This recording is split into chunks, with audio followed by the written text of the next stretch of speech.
Assalamualaikum warahmatullahi wabarakatuh. Selamat pagi anak-anakku. Apa kabarnya hari ini? Semoga anak-anak di rumah bersama ayah bunda dalam keadaan sehat. Sebelum kita belajar, marilah kita berdoa terlebih dahulu. Menurut agama dan kepercayaan masing-masing, berdoa mulai. Selesai? Anak-anakku, kita akan belajar materi kelas 5. Tema 7, peristiwa dalam kehidupan. Subtema 1, peristiwa kebangsaan masa penjajahan pembelajaran yang ketiga. Tujuan pembelajaran yang akan kita capai adalah 1. Dengan membaca, peserta didik dapat menjelaskan sistem tanam paksa pemerintahan kolonial Belanda secara benar. 2. Dengan membaca, peserta didik dapat menjelaskan berbagai perlawanan terhadap pemerintahan kolonial Belanda di berbagai daerah secara benar. Yang ketiga, dengan bercerita, peserta didik dapat menyebutkan berbagai keragaman yang ada di sekitarnya secara tepat. Yang keempat, dengan menulis, peserta didik dapat mengidentifikasikan berbagai keragaman suku yang ada di Indonesia dengan tepat. Anak-anakku yang hebat, menyambung pembelajaran yang sebelumnya, berbagai kebijakan pemerintah kolonial telah menyengsarakan rakyat Indonesia. Salah satunya adalah sistem tanam paksa yang dilaksanakan pemerintah kolonial Belanda. Baik, apakah sistem tanam paksa itu? Kemudian, apa pengaruhnya terhadap kehidupan rakyat Indonesia? Mari kita pelajari bersama-sama. Sistem tanam paksa pemerintah kolonial Belanda. Pada masa kepemimpinan Johannes van den Bosch, Belanda memperkenalkan sistem tanam paksa. Sistem tanam paksa pertama kali diperkenalkan di Jawa dan dikembangkan di daerah lain di luar Jawa. Di Sumatera Barat, sistem tanam paksa dimulai tahun 1847. Saat itu, penduduk yang telah lama menanam kopi secara bebas dipaksa menanam kopi untuk diserahkan kepada pemerintah kolonial. Sistem yang hampir sama juga dilaksanakan di tempat seperti Minahasa, Lampung, dan Palembang. Kopi merupakan tanaman utama di Sumatera Barat dan Minahasa. Adapun lada merupakan tanaman utama di Lampung dan Palembang. Di Minahasa, kebijakan yang sama kemudian juga berlaku pada tanaman kelapa. Pelaksanaan tanam paksa banyak terjadi penyimpangan, yaitu 1. Jatah tanah untuk tanaman ekspor melebihi 1/5 tanah garapan, apalagi jika tanahnya subur. 2. Rakyat lebih banyak mencurahkan perhatian, tenaga, dan waktunya untuk tanaman ekspor, sehingga banyak yang tidak sempat mengerjakan sawah dan ladang milik sendiri. 3. Rakyat yang tidak memiliki tanah harus bekerja melebihi 1/5 tahun. 4. Waktu pelaksanaan tanam paksa ternyata melebihi waktu tanam padi atau 3 bulan sebab tanaman-tanaman perkebunan memerlukan perawatan terus-menerus. 5. Setiap kelebihan hasil panen dari jumlah pajak yang harus dibayarkan kembali kepada rakyat ternyata tidak dikembalikan kepada rakyat. Yang keenam, kegagalan panen tanaman wajib menjadi tanggung jawab rakyat atau petani. Sungguh menyengsarakan, bukan? Adanya penyimpangan-penyimpangan pelaksanaan tanam paksa membawa akibat yang memberatkan bagi rakyat Indonesia. Akibat penyimpangan pelaksanaan tanam paksa tersebut antara lain banyak tanah terbengkalai sehingga panen gagal. Rakyat semakin menderita. Wabah penyakit merajalela, bahaya kelaparan melanda Cirebon dan memaksa rakyat mengungsi ke daerah lain untuk menyelamatkan diri. Kelaparan hebat juga terjadi di Grobogan yang mengakibatkan banyak kematian sehingga jumlah penduduk menurun tajam. Tanam paksa yang diterapkan Belanda di Indonesia ternyata mengakibatkan aksi penentangan. Berkat adanya kecaman dari berbagai pihak, akhirnya pemerintah Belanda menghapus tanam paksa secara bertahap. Salah satu tokoh Belanda yang menentang sistem tanam paksa adalah Douwe Dekker dengan nama samaran Multatuli. Dia menentang tanam paksa dengan mengarang buku yang berjudul Max Havelaar. Edward Douwe Dekker mengajukan tuntutan kepada pemerintah kolonial Belanda untuk lebih memperhatikan kehidupan bangsa Indonesia karena kejayaan negeri Belanda itu merupakan hasil tetesan keringat rakyat Indonesia. Dia mengusulkan langkah-langkah untuk membalas budi baik bangsa Indonesia. Langkah-langkah tersebut adalah sebagai berikut. 1. Dengan pendidikan. 2. Membangun saluran pengairan atau irigasi. Dan yang ketiga, memindahkan penduduk dari daerah yang padat ke daerah yang jarang penduduknya atau transmigrasi. Anak-anakku kelas 5 yang hebat, dengan bimbingan ayah bunda atau siapa saja yang ada di rumah, carilah kosakata baku dalam bacaan di atas.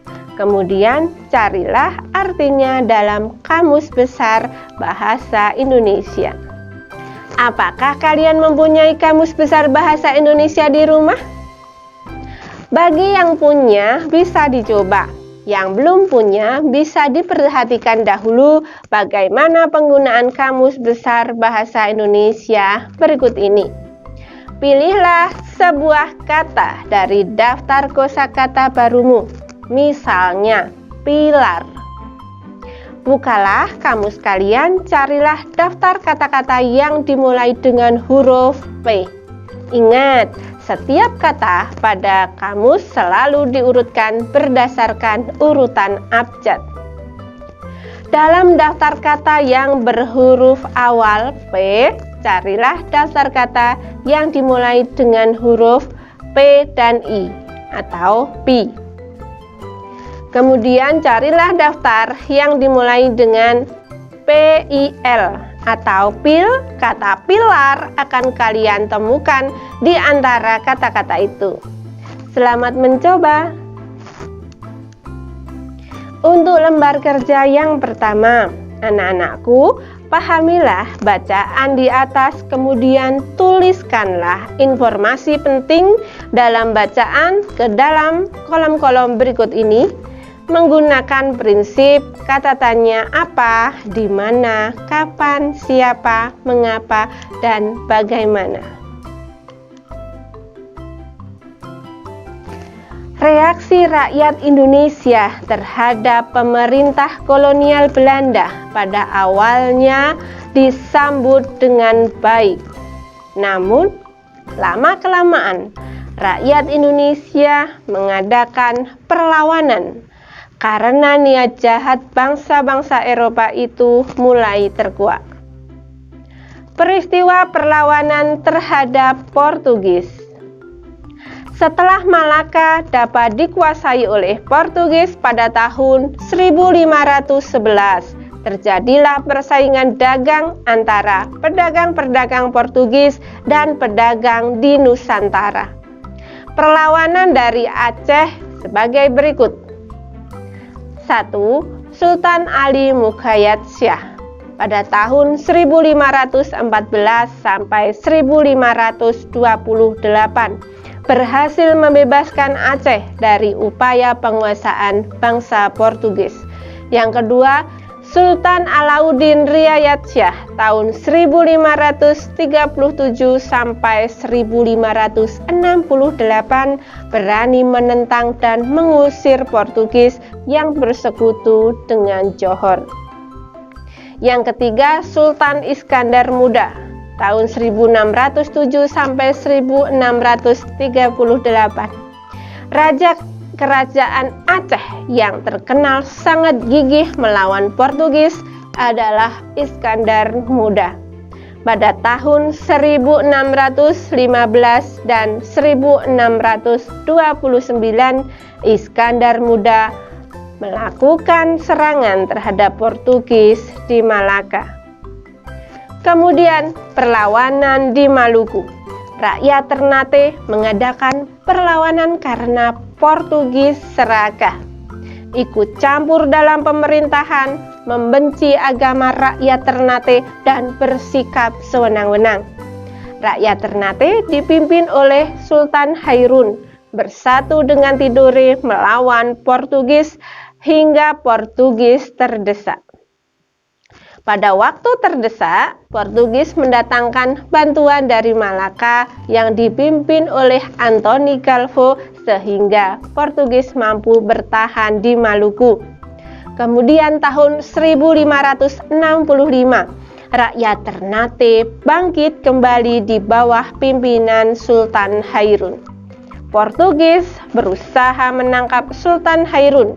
Portugis melakukan tindakan licik dengan mengajak Sultan Hairun berunding.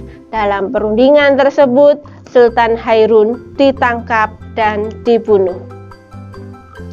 Perlawanan rakyat Ternate dilanjutkan di bawah pimpinan Sultan Ba'abullah, yaitu putra Sultan Hairun.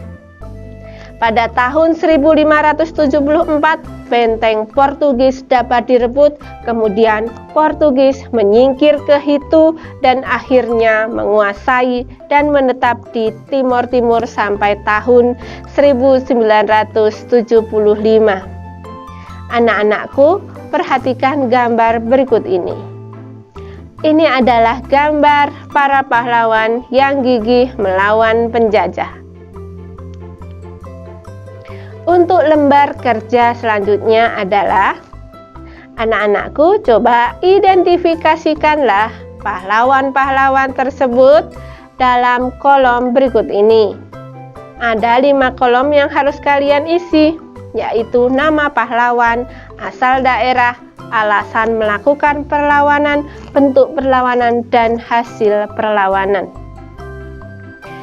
Anak-anakku kelas 5 dan ayah bunda di rumah, negara kita sangat luas wilayahnya dan beragam pula sosial budayanya.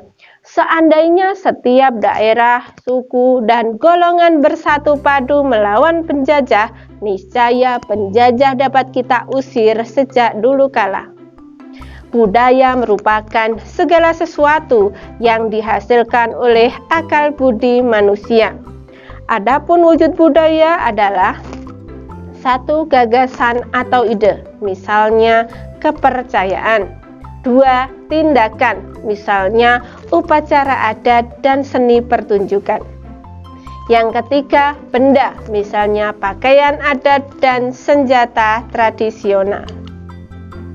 Faktor penyebab keberagaman budaya adalah 1.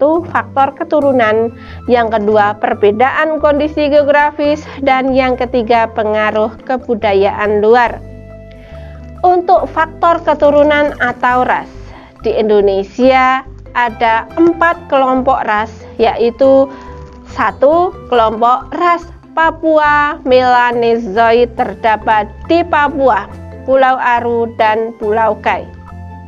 Yang kedua, kelompok ras Negroid antara lain orang Semang di Semenanjung Malaka, orang Mikopsi di Kepulauan Andaman. Yang ketiga, kelompok ras Wedoid antara lain orang Sakai di Siak Riau, orang Kubu di Sumatera Selatan dan Jambi, orang Tomuna di Pulau Muna, orang Enggano di Pulau Enggano, dan orang Mentawai di Kepulauan Mentawai.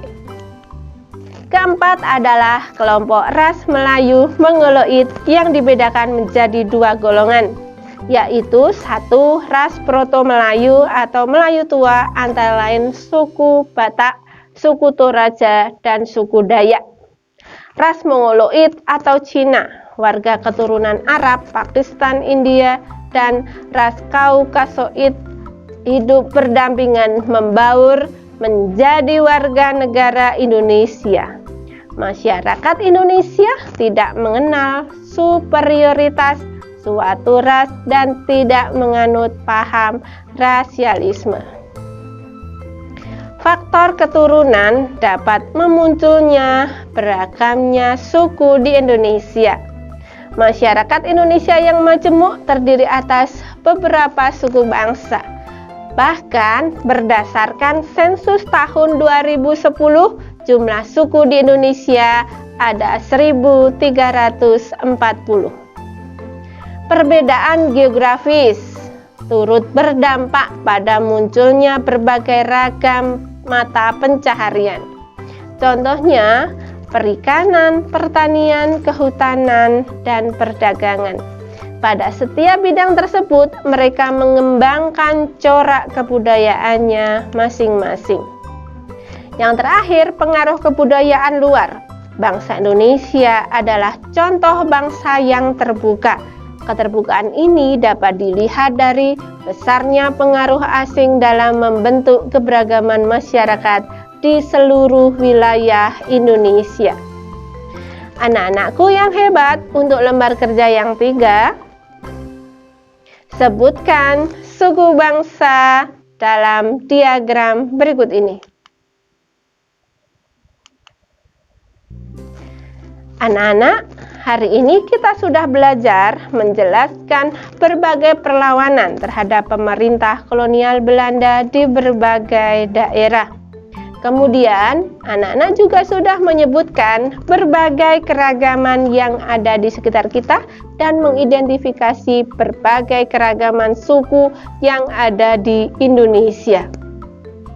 Demikianlah pembelajaran kita pada hari ini. Sampai jumpa di pembelajaran selanjutnya. Tetap semangat belajar bersama channel For Good Secang, channel pendidikan kebanggaan kita. Wassalamualaikum warahmatullahi wabarakatuh.